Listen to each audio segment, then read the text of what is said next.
اسرار درون آستانه شما، این مقدسات خانه شما، آبروی اهل کاشانه شما. پذیرا باشید صدای رادیو پیام با برنامه آستانه.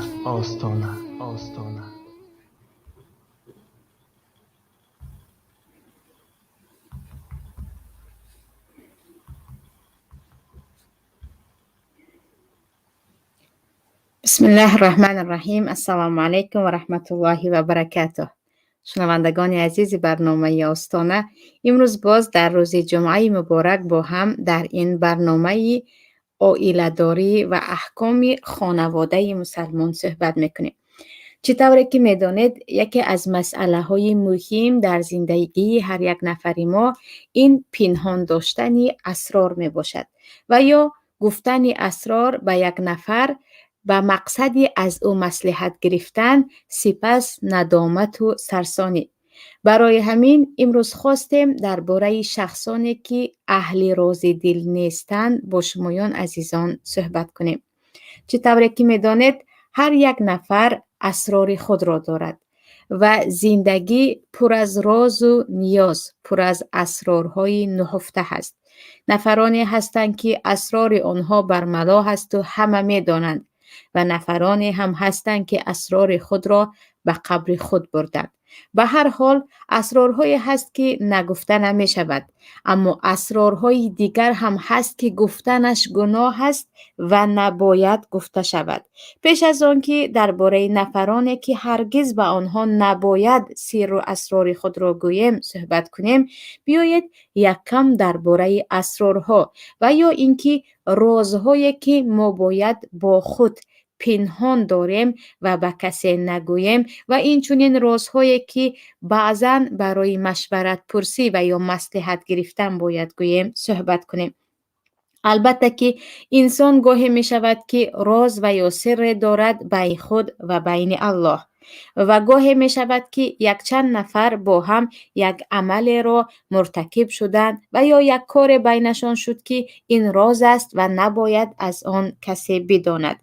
و اینجا وقتی درباره سر و اسرار می گوییم، از همه بهترش این است و این چنین بی خطر برای هر یک انسان این است که هر سری که همچون عملی سری هست و او می داند که اگر یگان نفر و یا عموما همه از آن با خبر باشند، در این وقت او شرمنده می شود و یا ضرر معنوی و یا مادی به او می آید. انسان نباید این گونه سرها را به کسی گوید. برای همین حضرت علی ابن ابی طالب رضی الله عنه می گویند سرک اسیرک فان تکلمت به صرت اسیره. سر تو، رازهای تو اسیر دست تو هستند، اما وقتی راز خود را به کسی گفتی در این وقت تو اسیر آن می شوی. برای آنکه پیوسته تو در خجالت، در خوف و ترس هستی که مبادا به کسی نگوید و شاید هم آن نفری که گفتی یک باره دشمنی تو شد و یا یک باره چیز دیگر شد و سر تو را به دیگران گفت و تمام آن چیزی که تو نمیخواستی کسی بفهمد یک باره میفهمند. ولی چون خودی سر مکانش قلب انسان هست و گاهی می شود که قلب انسان آنقدر پر از سر و اسرار و رازها می شود که دیگر نمی تواند تحمل کند، باید به کسی بگوید، به کسی آشکار کند، از کسی مشورت کند. نه همیشه می توانیم بگوییم که تمام سرها را 100% پنهان کنید و در قلب خود همه آنها را هضم کنید. نه، گاهی هست که بعضی سرها را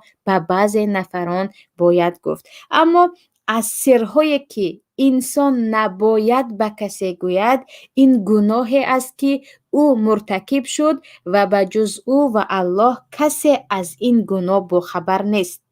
و هر گناهی که انسان آن را کرد و تماما آن را پنهان کرد به کسی نگفت و توبه کرد، الله او را می بخشد.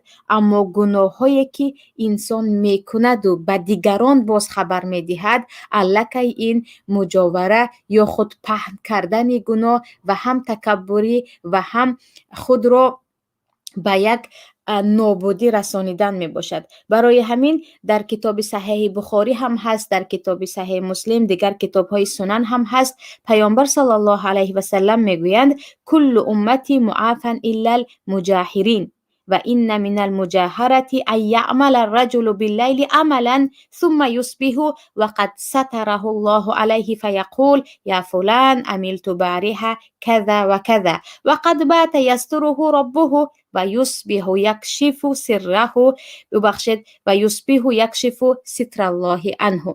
پیامبر صلی الله علیه و سلم میگویند تمام امت من معاف هستند. وقتی توبه کردن، توبه نصوح صادقانه، الله آنها را میبخشد به جز نفران آشکار کننده، آنهایی که شب کار میکنند، گناه میکنند، در حالی که کسی این را نفهمید. الله آن را پوشانید، گناه آنها را آشکار نشد، اما خودشان وقت صبح می شود از جای بر می خیزند و می گویند ای مردم، یا اینکه ای فلانی، به یک نفر باشد هم من همین شب این کردم و آن کردم، یعنی گناهی کرده خود را به زبان می آورند، در حالی که این گناه را اگر نمی گفتند الله این را پنهان کرده بود. سپس آن چیزی که الله برای آنها ستر و پنهان کرد به دیگران آشکار می کنند. آره، گاهی می شود که یک گناه کرده اید و شما می خواهید توبه این گناه، کفاره این گناه چی است، چی کار کنید که از این گناه خلاص شوید. از کسی می پرسید، از یک نفر،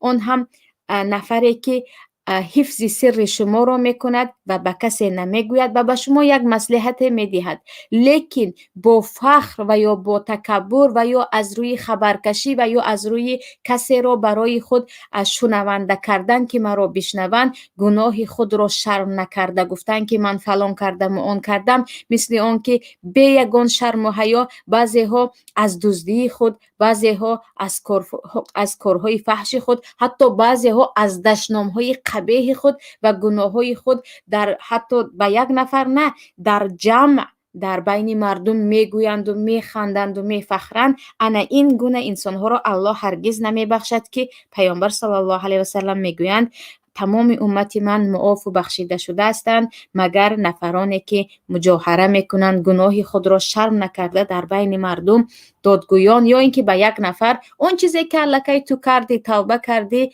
برای چی به کسی دیگر گفتن؟ یعنی چرا از گناهت میخواهی تعریف کنی یا به یک نفر دیگر میخواهی گناه کردن رو یاد دهی؟ و مسئله دیگر برعکس گناه، بعضی از اسرارها باید عملهای صالح ما و شما باشد. عجب به یک زمانی رسیدیم که انسان هر یک تینی میکرده اش رو یا با تلفنش صورت میگیرد یا حتی به استاتوسش میماند یا اینکه به فیسبوک و به اینستاگرام دیگر و یا اینکه حتی به یوتیوب در کانال ها که ما همین کار رو کردیم، در حالی که در این باره پیامبر صلی الله علیه و سلم در حدیثی که هممون میدونیم از 7 طایفه که داخلی در روز قیامت در سایه عرش پروردگار هستند، روزی که در یگان جا سایه نیست، این مردی هست که تصدق بصدقه فاخفاها، صدقه کرد، به کسی خیر کرد و آن را پنهان کرد. در بعضی روایت های دیگر با دست راست داد در حالی که دست چپش بیخبر بود. پس عمل های صالح ما نیز باید پنهان باشد تا که ریا آمیخته نشود، تا که مدح و ستایش مردم به من آید گویان خودمان را به تمام مردم به گفته خودمان رکلام نکنیم.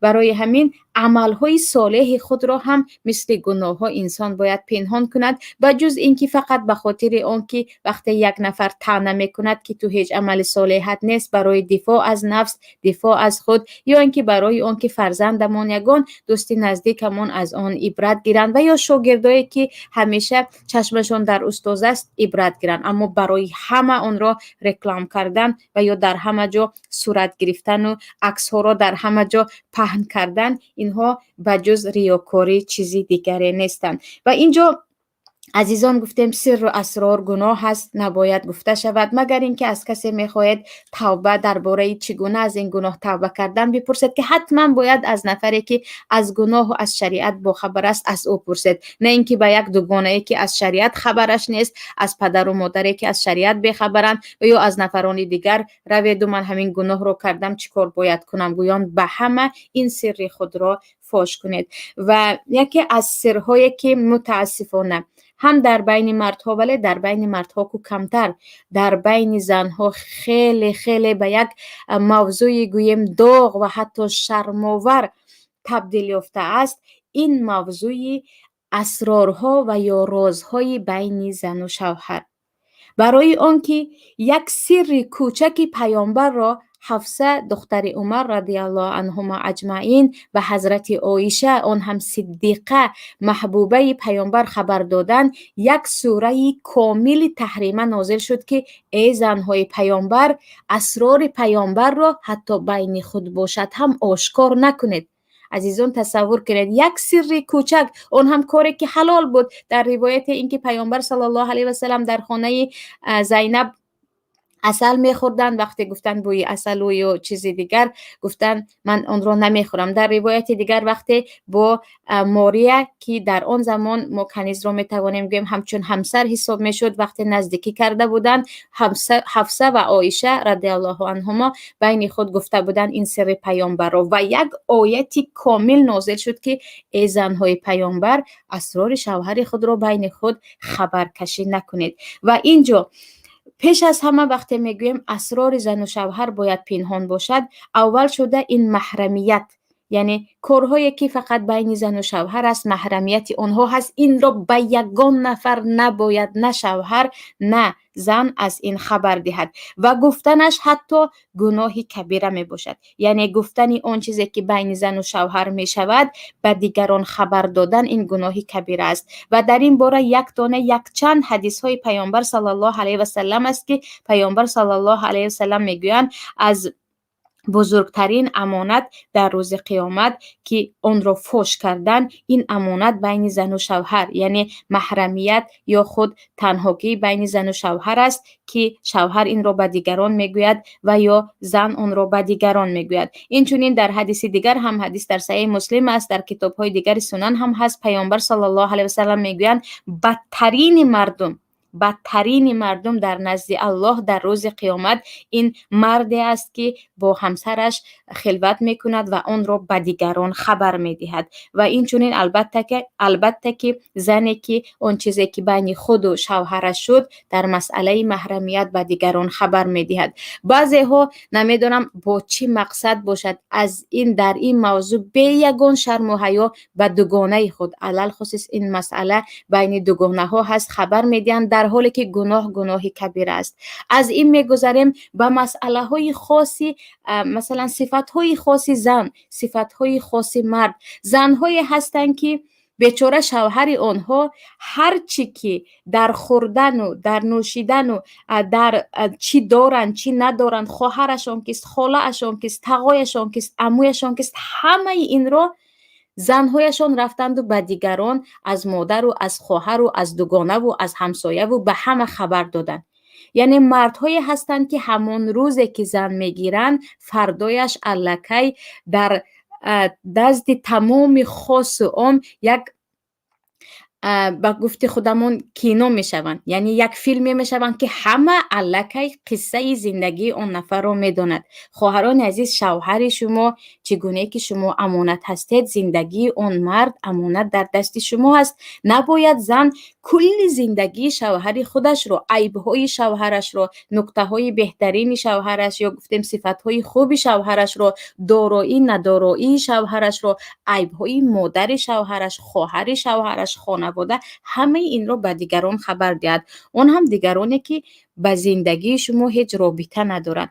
آره، به قصد مشورت، مصلحت یک نکته شوهر را گفتید. بعضی خواهرای هستند که به خاطر یک سوال دادن کل عیب شوهر خود را اینجا قصه میکنند. و یا اینکه گاهی می شود که برای یک تعریف از شوهر کردن تمام زندگی مثلا 30 ساله شوهر خود را نقل می کنند. اینها همش امانت است، اسرار شوهر است. نباید شوهر خود را به تمام مردم خبر دهیم. و علل خصوص باز برمیگردیم مسئله که مبادا اگر شوهر زنی دویم داشته باشد، زنی سیوم داشته باشند، الکی اینها با هم می توانند تمام کل حیات شوهر رو با دیگر زنش و دیگران همه خبر دهند که این فاش کردنی اسرار شوهر می باشد. و اینجا نباید حتی به خواهر خود، مثلا اون سر و اسرار است، نباید رفته به خواهر خود از کل زندگی شوهر و یا به مادر و یا دوگانه خود زن خبر دهد. برعکسش هم هست، ولی خیلی کم.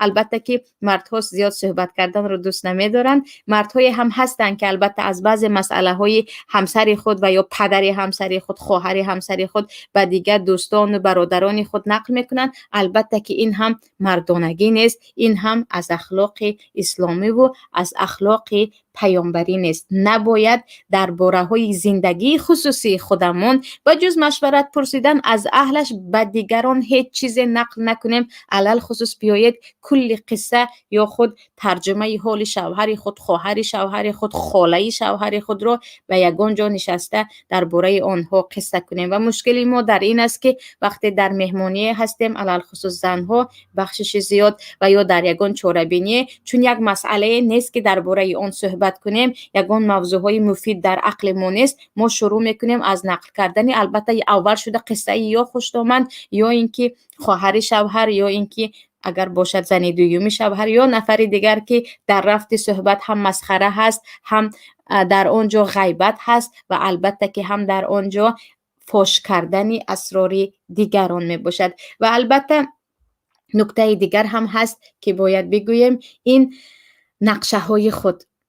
درباره نقشه های خود، البته انسان هایی هستند که با خود درباره آینده نقشه دارند و برای رسیدن به هدف خود همه راه ها را می بینند. شاید از یک نفر و یا دو نفر و شاورهم فی الامر و این آیت عمل کنان مشورت میپرسند. اونهایی که اهل خیرات هستند و اونها هیچ کاری به زندگی شما ندارند، یگانه برای شما مصلحت میدهند. اما امان از نفرانی که یک پلان یا خود یک نقشه رو کشیدند و اون رو به تمام مردم خبر میدهند، حتی در فیسبوک و در دیگر استاتوس های ایموی دیگر جای های هم می نویسند که من فردا چنین کردنی هستم، من پس فردا چنین کردنی هستم. در حالی که در اینجا در ما حدیث است در طبرانی در صحیح جامع هم آوردگی هستند. پیامبر صلی الله علیه و سلم میگویند استعینوا علی انجاح حوائجکم بالکتمان. شمایان برای رسیدن به حاجت‌های خود، به هدف‌های خود از پنهان کردن، از کتمان کردن طلبی کمک کنید. یعنی شما اون چیزی که برای آینده خود هدف قرار دادید آن را پنهان کنید و این پنهان کردن شما کمک میکند که شما به آینده خود، به هدف خود برسید. و در دوامش هم آمده است که فإن كل ذی نعمت فإن كل ذی نعمت محسود. فهمان هر یک چیز، هر یک نعمت حسد شده است. یعنی گاهی می شود که شما یک نقشه را کشیدید و دیگران گفتید و یا به یگان نفر دیگر گفتید، یا او از روی بخل و حسادت پیش راه شما رو میگیرد، یگان کار میکند که به هدفتان رسیده نتوانید، یا اینکه اونقدر به شما حسد میکند یا گفتیم چشم میکند که دیگر اون نعمت از بین میرود. برای همین نقشه های خود را هم تا میتوانیم فقط از نفرانی که در این کار، یعنی در همین این نقشه ما یگان مشورت خوب داده میتوانند، از اهلش هستند، اهل تجربه هستند چیزی پرسیم.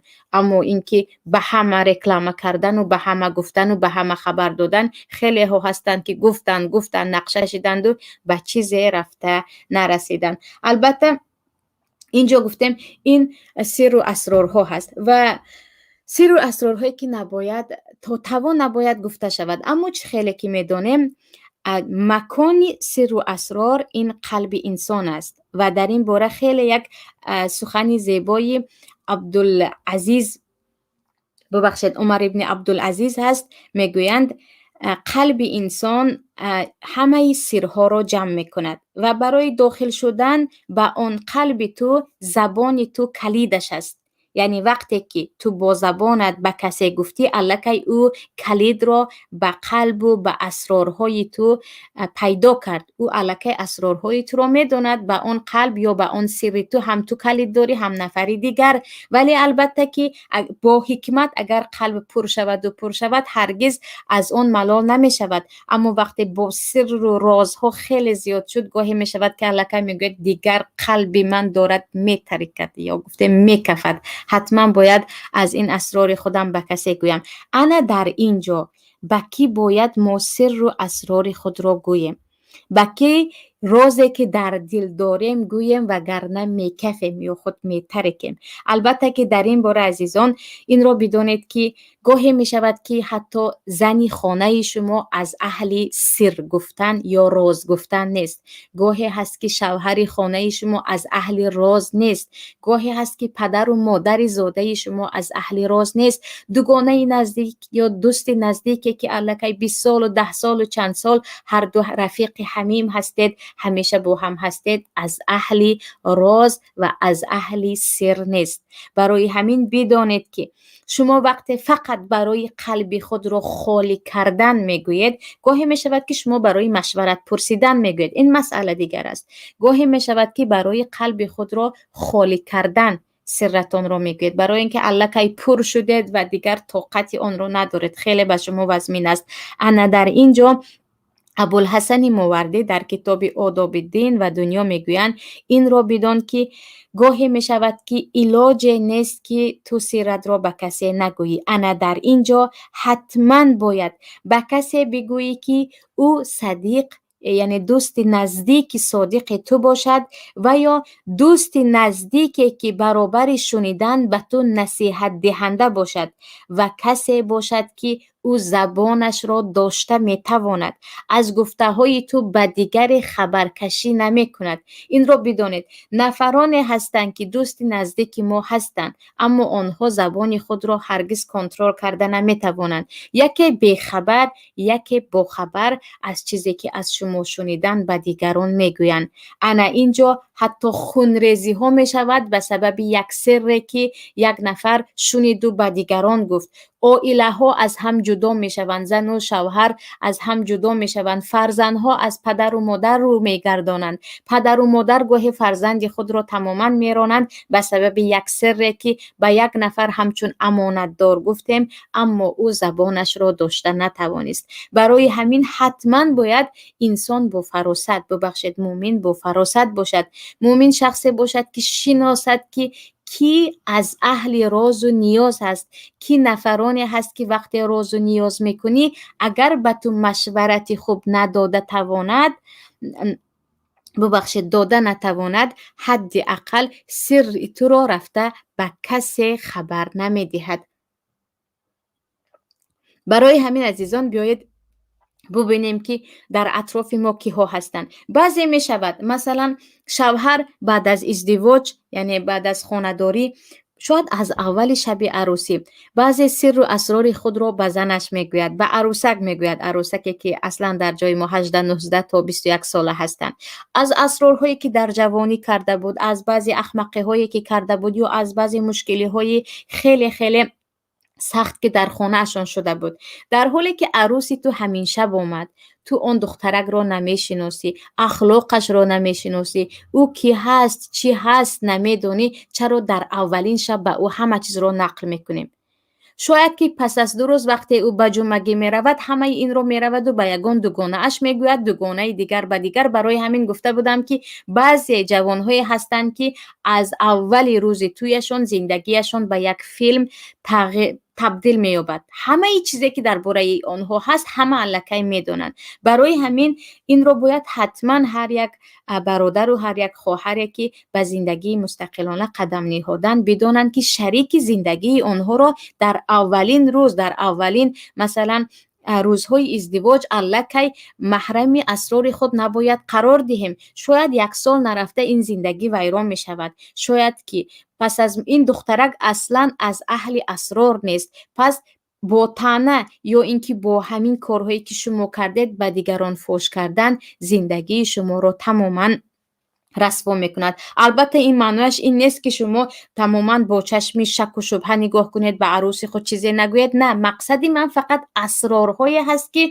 شما تا امروز در قلبتان پنهان کرده بودید، به کسی نگفته بودید و میدونید که اگر چند نفر از این خبردار شدن شما شرمنده میشوید و یا رسوا میشوید. البته که به زن خود، به شوهر خود از زندگی عادی، از قصه های گذشته عادی خود انسان میگوید، اما سر و اسراری که نباید کسی داند بود یک باره نباید به همسر خود بگوییم. و حتی پس از چند سال هم شوهرهایی هستند که ببخشید زنهایی هستند که در همه جا خوب هستند، در همه مصلحت خوب هستند، اما وقتی که اسرار را شنیدن اگر به مادرشان نگفتن قلبشان میکفد، دلشان میکفد به گفته خودمون. و یا اینکه چیزی که شنیدن حتما همون زمان تلفن میکنند و با خواهر خود صحبت میکنند و یا اینکه به ینگه خود، به دوگانه خود. انا این زنها را مردها باید بشناسند. نباید درباره زندگی خواهرشان، مردها نباید درباره زندگی خصوصی پدر و مادرشان، نباید درباره زندگی خصوصی یک دوستشان که همچون امانت به آنها گفت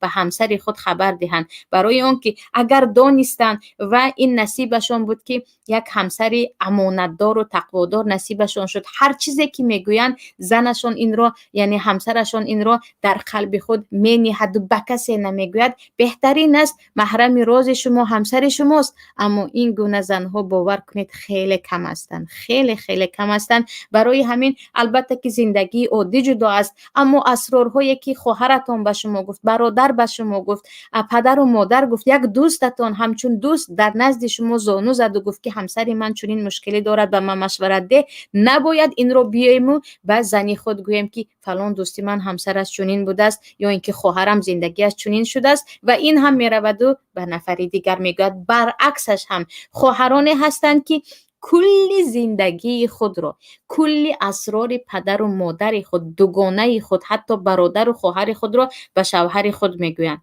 در حالی که بدانید شوهر به آنها کی می شود. آن شوهر شوهر شما است، برای بقیه یک داماد است. شاید که از اهل خیانت نیست، او سر شما را پنهان میکند. شاید هم روزی که جنگ و جنجال شد وای پدری فلان کار کرده، وای مادری همانت، وای خواهرت که با همین کار مرتکب شده بود یا توی که در وقتش چنان کرده بودی، این سرها را به شما میگوید و شما را طعنه میکند. و یک فکری خیلی غلط است که میگویند از اول توی کلی سر رو باید دخترک به شوهرش گوید و کلی اسرار رو شوهر به زنش گوید. از کجا این؟ یعنی از کجا آوردیم که از اول توی ما تمامی اسرارها رو به زن و شوهر به همدیگر گوییم؟ مبادا اگر این زندگی ویران شود چی؟ مبادا یکی از اینها امانت رو نداند و به دیگران فوش کند چی؟ و البته در این باره زن و شوهر چه خیلی که گفتم نباید همیشه اونقدر شنبین باشیم، نگوییم که به گفتی روزها پسیمیستی همه رو بدگوییم و همه رو خبرکش. البته هستن اما خیلی کم، خیلی کم، چون امانت برداشته شده ایستاده است و قیامت نزدیک است. انسان هایی که در حقیقت سر و اسرار را می‌دارند خیلی کم هستند و علل خصوص ببخشید اونی که از دوگانه شنیدیم و اومدیم و به شوهر گفتیم، اونی که از شوهر گفتیم و اومدیم و به زن گفتیم، خیلی این گونه مشکلی ها زیاد است. و اینجا دوستان و دوگانه ها نیست عزیزان، این را بدانید. بین زن ها علل خصوص زبان زنها رو داشتن خیلی مشکل است. برای همین هم وقتی پیامبر صلی الله علیه و سلم میگویند اکثر شما زنها رو در دوزخ دیدم، سبب یکمش این است که شما زیاد لعنت میگویید. اون هم لعنت که از زبان میبراید و میدونیم که زبان رو کنترل کردن برای زنها از مردها دیده خیلی دشوارتر است. برای همین بسیار چیزها رو، یعنی اول شده چه خیلی که گفتم، زندگی زن و شوهری رو میرویم و به دوگانه خود خبر میدهیم. خوشدامنی بیچاره خود را در جوانیش کار کرده بود، آن را به دوگانه خود خبر میدیم. اون دوگانه خود هم به دوگانه دیگر یا به شوهرش یا به یک نفر دیگر خبر میدهد. با همین این سرها فاش میشود بین هم یک نفر را رسوا و شرمنده میکنیم که خیلی گناهش بزرگ است که پس از کمی درباره گناه نفرانی که اسرار دیگران، رازهای دیگران را فاش میکنند صحبت خواهیم کرد. و اینجا دوستان همچنین هستند، مردهایی که در شکل مرد هستند متاسفانه در زبان، یعنی مثل زنها همیشه باز است و از مشکلی هایی که از دوست خود شنیدن، از همسر خود شنیدن میروند و به دیگران خبر میدهند. در اینجا گاهی هست که شما میدانید دوگانه شما اسرار شما رو میشنود، یک مشورتی خوب هم میدهد و زبان او همیشه بسته است. ولی مشکلی در اینجا هست که یک دقیقه است که در زمان حاضره که اساسا مردم دیگر به مادیات داده شده‌اند، با یک کلمه دوست دشمن می شود و با یک کلمه اون صداقت و اون دوستی که سالها با هم داشتیم از بین می رود. برای همین هم خیلی در فاش کردن اسرار زندگی شخصی خود و یا اسرار دیگران به دوست و دوگانه ها خیلی باید ما در اینجا احتیاط کنیم که مبادای اینها به دشمن تبدیل شوند و این اسرار را در همه جا فاش کنند. اون هم که دیگر امروز اینترنت است، با یک واتساپ نوشتن، با یک ویدیوی کوتاه در یوتیوب دیگر دیده ساده ایم که آبروی چند ساله یک نفر را از بین میبرند. و مسئله خویش و تبار هم عیناً به پدر و مادر، به خواهر و برادر هم عیناً همین است. ما زندگی خود رو آغاز میکنیم و یا مشکلی های داریم و یا سر و اسرارهای داریم بین خودمون و بین دوستمون، بین خودمون، بین شوهرمون، بین خود مردها و بین زنها. نباید همه این رو دویده رفته به پدر و مادر آشکار کنیم.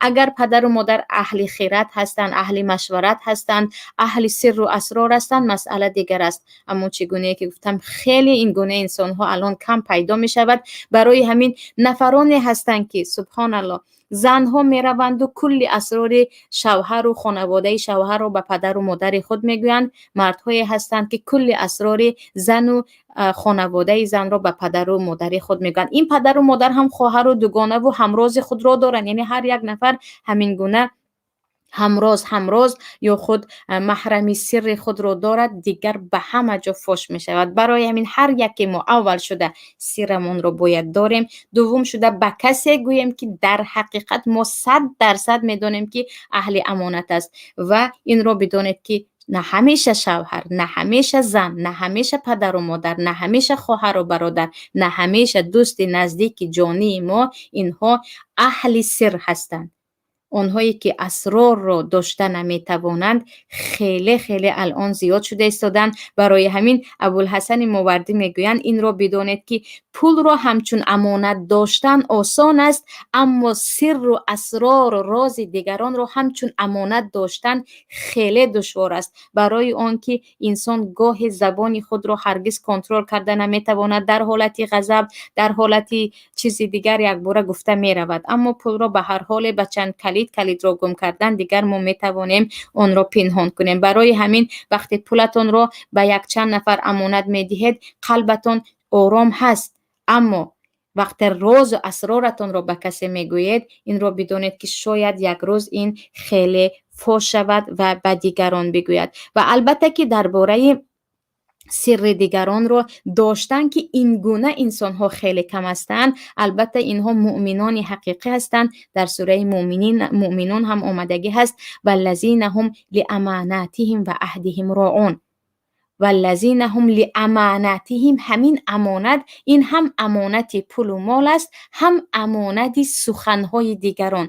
مؤمنان شخصانی هستند که آنها امانتهای دیگران را رعایت میکنند. عهد و پیمانی که به دیگران دادند که من این سر در نزدم امانت است به کسی نمیگویم، این را رعایت میکنند. و پیامبر صلی الله علیه و سلم میگویند از نشانه های منافقین 3 تا است. یکمش اگر سخن گفت دروغ میگوید و اذا وعده اخلف، وعده داد این رو خلاف میکند و اذا اؤتمن خانه، اگر به او چیز امانت داده شد خیانت میکند. امانت لفظی، صحبتی، سخن و امانت مادی و پولی میباشد. برای همین این رو حتما باید بدانیم که وقتی که یک نفر رو ما امانتش رو، یعنی چیزی که گفت به دیگران گفتیم، این از صفتهای منافقین است، این خلاف اخلاق مؤمنین است و این ضرر رسانیدن، ضرری معنوی جدی رسانیدن به یک خواهر خود، به یک برادر خود، به مادر خود، به شوهر خود، به فرزند و زنی خود می باشد. حتی اسرارهای فرزندها رو وقتی به کسی میگوییم این رو بدانید که گاه شما شکایت کنون میگوید در حالی که سر فرزند خود رو گفته ایستادید و آن نفر به دیگری میگوید، با همین فرزند شما دیگر در همه جا سیاه می شود. اما خیلی گفتم نفرانی که اهل مصلحت هستند، اهل امانت هستند، به شما فقط مصلحت میدهند و آن هم برای گوش کردن درد دل شما، حسرت شما. فقط آنها این که به شما خوش آید و کمی قلبتان سبک شود گوش میکنند که این گونه انسان ها رو میشناسید در زندگیتان. متاسفانه بعضی ها در زندگی کلا این گونه انسان ها رو ندارن، بعضی ها در حقیقت دارن. و اینها میتوانید راز و نیاز، یا ببخشید نیاز نه، راز خود، اسرار خود را بگوید. ولیکن گاهی می شود که ما گفتیم از این صفت‌های منافقین است و این خیانت به امانت است. اما گاهی هست که بعضی امانت ها حتما باید فاش شود. چگونه امانت ها؟ در این باره پیامبر صلی الله علیه و سلم حدیثی که در این مسند امام احمد آمدگی است و سنن ابو داوود و کتاب های دیگر، حدیث جابر رضی الله عنه میگویند همه این مجلس ها امانت است، یعنی هر جا که نشستید، هر چی که در آنجا بود آن امانت است، به دیگران خبر ندهید مگر 3 مجلس: سفک دم الحرام او فرج الحرام او اقتطاع مال بغیر حق.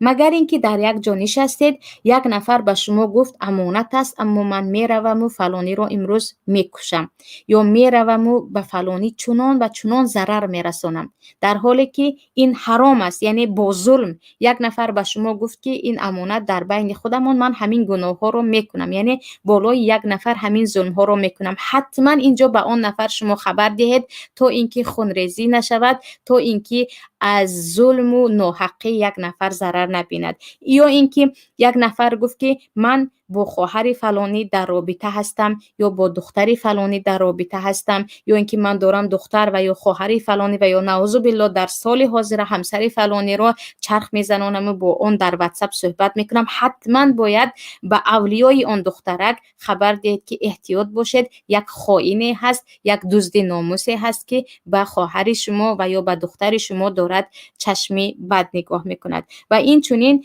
مال یک نفر گفت بینمون امانت، من فلانی رو فریب کرده ایستادم، یک چیزی ارزانم رو قیمت فروخته ایستادم، یا بینمون امانت، من امروز میروم و مال فلانی رو با همین گپی دروغ میگیرم. حتما خبر داده شود که این دروغ گفته ایستاده است، این مال شما رو میدزدد یا چیزی دیگر. پس وقتی میدونیم که این امانت اگرچه به ما گفت اما ضرر دارد به یک نفر دیگر، اون هم ضرری جدی در گرفتن مال، در تجاوز به ناموس و یا اینکه در ریختن خون و یا هر آسیب‌های جسمانی، این گونه امانت نیست و این را حتما باید خبر دهیم. همینچنین درباره این گونه چیزها فقط میگوید اگر نگویم ضرر میکند، برای همین حتما بگویم. اما درباره این که گفتیم امانت داری این اخلاق اسلامی هست، عجیبش از همه این است که در خانواده پیامبر صلی الله علیه و سلم این برعلا است. البته همه میدانیم حادثه پیش از مرگ پیامبر صلی الله علیه و سلم را که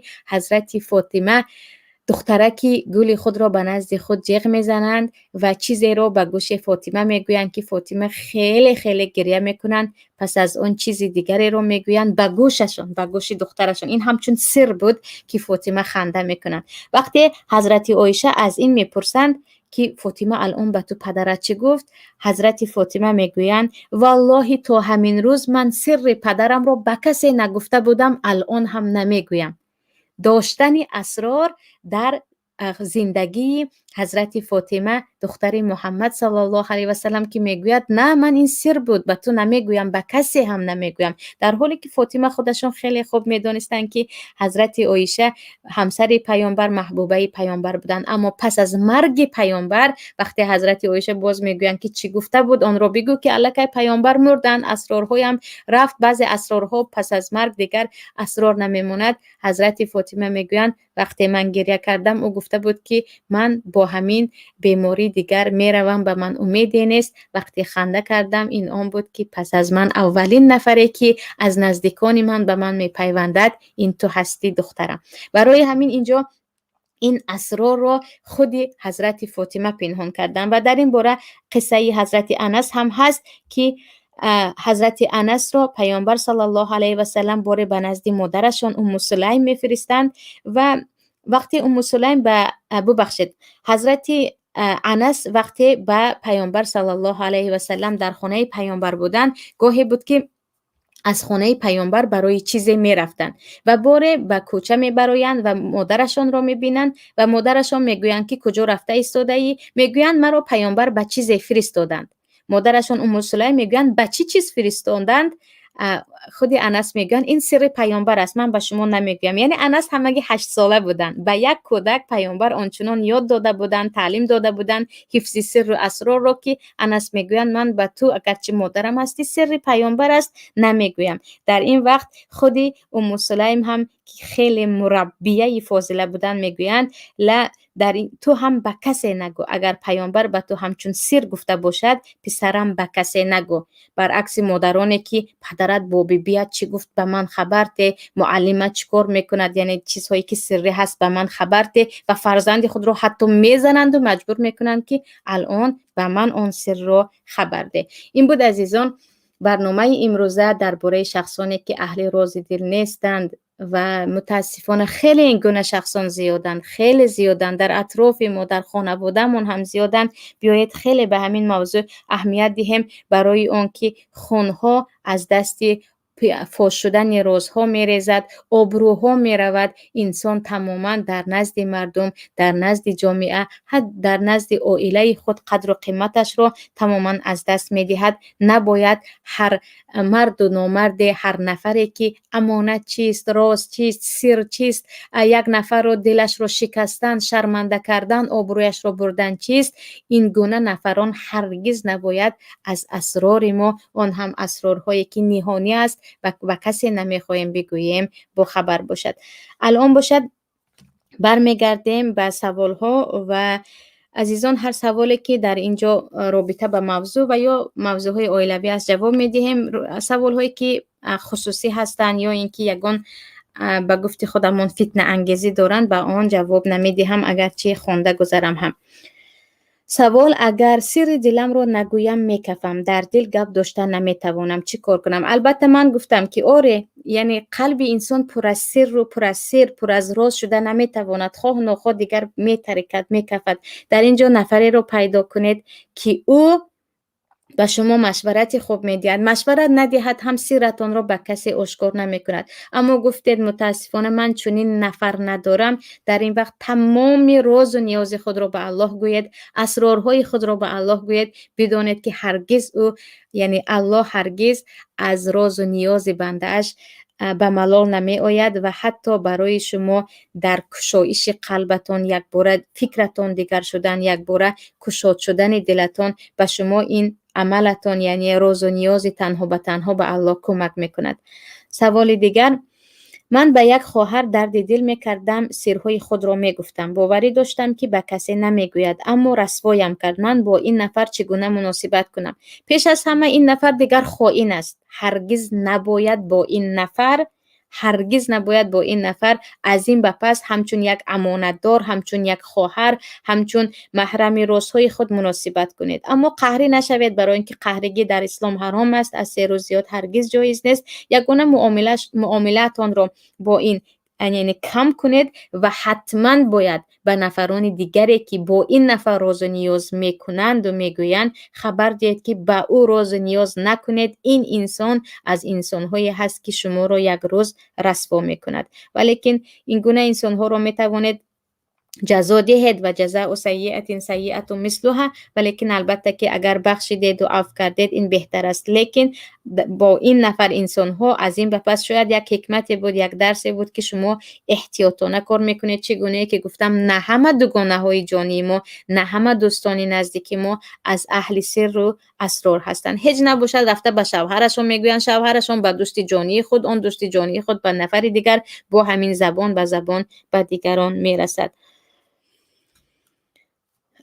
اگر زن درباره خانه، سر خانه، رخت خواب به دیگران حکایت کند، این خیانت است یا نه؟ البته این خیانت به شوهر است، این خیانت به زندگی شخصی خودش هم هست و گفتیم پیامبر صلی الله علیه و سلم میگویند بدترین مردم در روز قیامت این نفرانی هستند که آن محرمیت و اسرارهای بین زن و شوهر را به دیگران میگویند. این بدترین انسان است و حتما باید این گونه زنها یعنی از طرف شوهرشان تنبیه شوند و اصلاح شوند، وگرنه از گناه کبیره هست. و البته که خیانت آشکار، نه این رو زنا که نمیگویم، خیانت آشکار به داشتن اسرار خانواده هست. چه چیزهای در عائله داری میتواند سر خانه باشد؟ در این باره من گفتم که سر خانه هر چیزی هست که پیش از همه بعضی عملهای گناه خودتون، بعضی از عملهای ثوابی که نمیخواهید به کسی بگویید، تنها به خاطر اون که بین شما بین الله سر باشد، که این از بهترین دوست داشته ترین عملها در نزد الله هست. اما در موضوع خانوادگی پیش از همه موضوع محرمیت بین زن و شوهر و این چنین هر چیزی که شوهر درباره عائله‌اش گفت یا به چشمتون دیدید و میدونید که نه شوهرتان نه عائله شوهر نمیخواهد که دیگران از این به جز اهل خانواده باخبر باشند. چه کسانی از اهل سر یا سیکرت یک شخص بوده میتوانند این گونه شخصان امانتدار را چگونه میتوان شناخت؟ البته که خیلی که گفتم فراست انسان وقتی تقوایش زیاد می شود، به الله زیاد نزدیک می شود، با عملهای نافله دیگر به او الله فراست می دهد. با فراست شما می توانید با اندیشه، با فراست انسان شناسی پیدا کنید، شناسید که این چی است. نمی توانیم بگویم من چه خیل شناسم، برای اون که الله به شما عقل داده است. اون عقل را کار فرمایید، تجربه کنید از صحبتش، از رویشش، با کیها دوستی میکند، اسرار دیگران را چگونه به شما میگوید، در وقت سر را شنیدن چگونه عکس العمل نشان میدهد. اینها رو همش را باید شما آموزید و سپس گوید این نفر از محرم اسرار یا راز من می باشد. شما شوهر را تنقید کردید که به شوهرت سیرت را نگو که قهرش برایت فحش میکند، پس شوهرش این خیل باشد به کی باور کند؟ من گفتم یگانه شوهر را نه زن را هم تنقید کردم. گاهی می شود که شوهر چنین اخلاق دارد، یعنی همه جهتش خوب است اما سر را داشته نمیتواند، یا خود منان است، منت کننده و طعنه کننده هست، یا برعکس زن هم این گونه هست. در این وقت نمیگویم طلاق یابید یا جدا شوید. و این گونه انسان ها زندگی میکنه، دوام میدید، فقط سر خود را نمیگوید، فقط سر خود را نمیگوید. اینجا باور کردن مسئله دیگر است، مسئله سر را فحش کردن است. چگونه که گفتم خیلی کم و قلیل هستند نفرانی که سر را 100% پنهان کرده میتوانند. سوال نسبت زنهایی که به نزدت می آید میگوید فلانی در مورد تو بدگویی کرد و من هم گفتم خودش را اولادش داند، من در راه راستم. باز خبر برد جنگ انداخت، من خبر نکشیدم گفته های او را. البته این گونه زنها، نفری که سوال دادید، از نمامات هستند، نمیمه. و پیامبر صلی الله علیه و سلم میگویند لا یدخل الجنت نمام، به جنت هرگز نمام، سخنکشی به خاطر جنگ انداختن بین مردم داخل نمی شود. و درباره نمیمه ها خودمون میدونیم که در این بار همه شاید دانند، حدیثی مشهور است که پیامبر صلی الله علیه و سلم به قبر اشاره کرده میدونند، میگویند این انسان در قبر دارد عذاب میکشد، میسوزد، سببش هم آن است که بین الناس با نمیمه میگشت، بین مردم خبرکشی میگرد.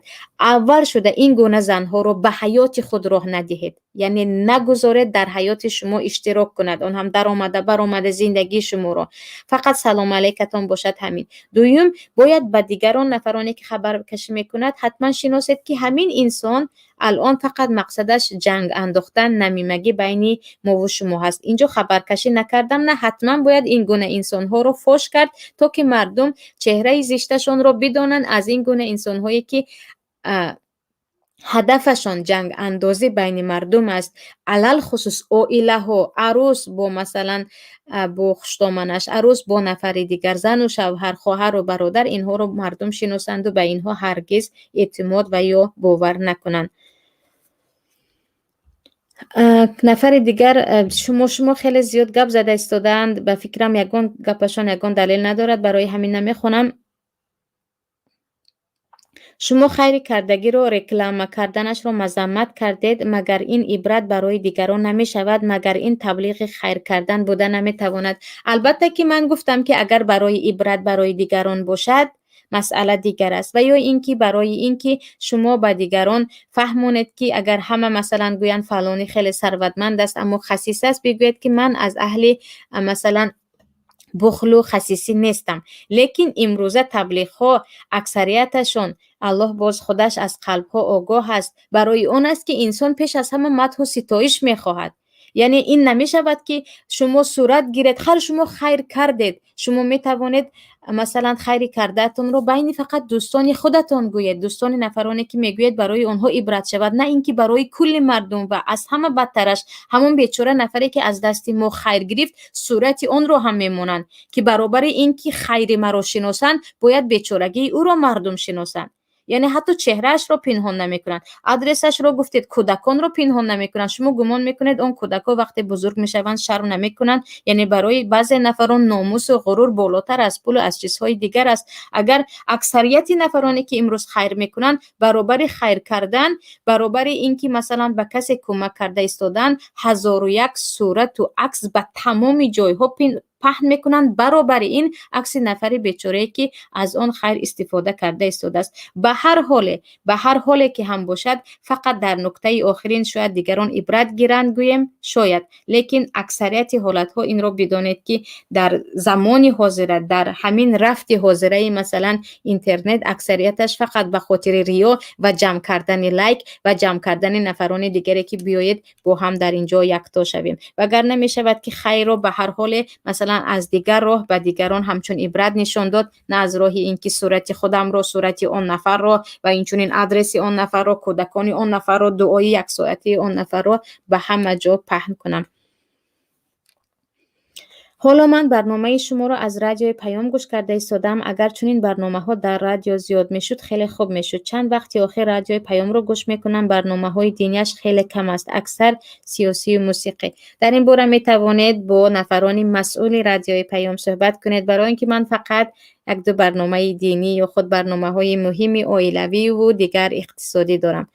саволи дигар: духтарам як бемории занона дошт. хеле нигарон будам. вақте ба духтур муроҷиат кардам, гуфт ки ҳатман табобат кардан лозим. баъди сар кардани табобат, чанде аз аҳли оила ва ҳамсоягон бохабар шуданд. духтарам ҳоло соли сеюм аст. сирри маро фош кардӣ гуфта ба ман қаҳрӣ аст.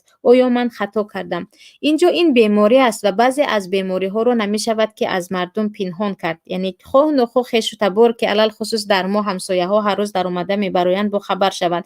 ба ҳар ҳол агар духтаратон намехост, набояд аз он бемориаш ки ӯ намехоҳад дигарон фаҳмад хабар медодед. лекин агар шумо хабар дода бошед ва мардум инро фаҳмида ба духтаратон аллакай ба як чашми нақс ки ин инсон яъне ҳамин бемориро дорад нигоҳ кунанд, албатта ӯ ҳақ дорад хафа шавад, аммо қаҳригӣ гуноҳи кабира аст.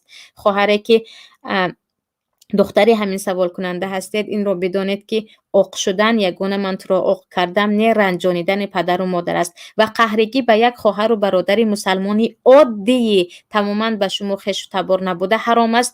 куҷо расад ба падару модар ки гуноҳи кабира, қатъи силаи раҳм, сабаби кам шудани ризқ, сабаби кам шудани умр ва инчунин албатта нооромиву бемориҳои дигар мешавад. саволи дигар: ман бохабар ҳастам ки шавҳарам як ҷиноятро пай дар пай мекунад. агар фош кунам, зиндон мешавад. фош накунам, виҷдонам азоб медиҳад. чандин нафарро бо ин ҷинояткориаш бадбахт кардааст. ноновари хонаам аст. чӣ бояд кунам?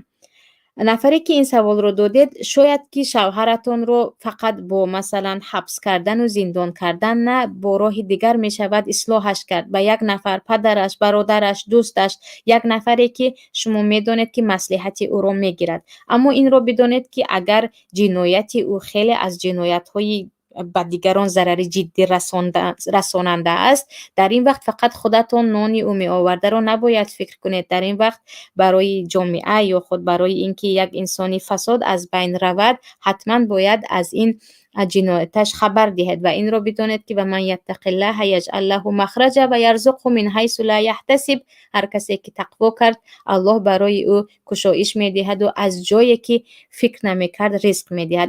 اینجا ببخشید ببینید که با کدام راه میشود با جز حبس و زندان کردن این انسان رو آگاه کرد و از این راهش برگردانید. شاید با ترسانیدن در اول که تهدیدش میکنید که اگر بس نکردی من خبرت میدم، نگفتید این به من هم جنایت میکند، یگان نفر دیگر اینجا هم نشد دیگر مجبور هستید، اما نگذارید که جنایتش پی در پی و برای مردمی زیاد ضرر رساند. دیگرها هم مادر هستند، دیگرها هم پدر هستند. حتما باید در این حالت خودتون را به جای نفرانی بمانید که شوهرتون آنها را بدبخت کرده است. سوال دیگر،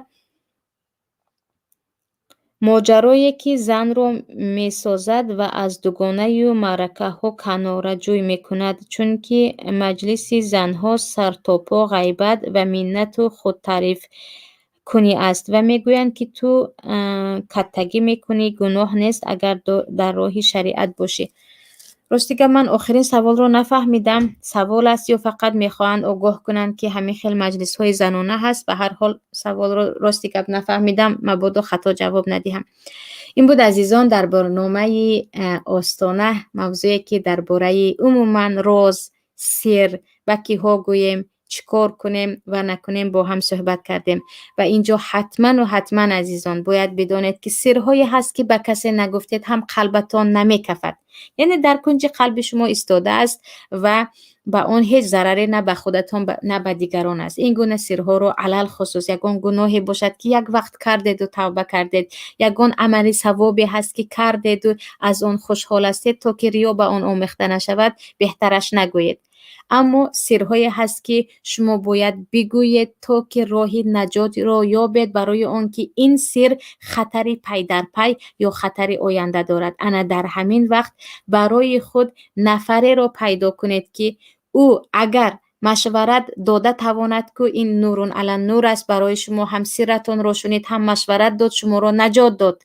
اما نفرانی هم هستند که چه خیلی که گفتم نه مصلحت و مشورت میدهند، نه سر شما را در خود میدارند. حتی اهل خانواده خودتون، حتی دوست نزدیکتون، ما که به بیگانه ها اصلا سر و اسرار نمیگوییم، و جز یک نفرانی که ببخش دیگر احمق هم هستند که حتی در معرکه و در بین نفران بیگانه هم از اسرار خود خبر میدهند. برای همین بیاید ببینیم که کیها اهل راز و نیاز هستند و کیها اهل راز و نیاز نیستند. محبت خود، عاطفی خود، دیگر مهر چند ساله رو کنار گذاریم، بیاید با عقل فکر کنیم، با عقلمون که آیا همین انسان از سر مرا شنیدن چی فایده به من میدهد و یا حداقل چی ضرر میرساند و رسانیده نمیتواند. و امید آن که هر سری که هم دارید هرگز برای شما تنگ نآید و هر چیزی که در قلبتان هست همیشه اون برای فایده خودتان باشد و فایده دیگران باشد و هرگز کسی نتواند آبروی شما رو برد، راز شما رو به کسی گوید و شما رو شرمنده اتان سازد. شما عزیز رو به الله می سپارم و انشاءالله در برنامه های دیگر با هم هستیم. السلام علیکم و رحمت الله و برکاته. اسرار درون آستانه شما، این مقدسات خانه شما، آبروی اهل کاشانه شما. پذیرا باشید صدای رادیو پیام با برنامه آستانه.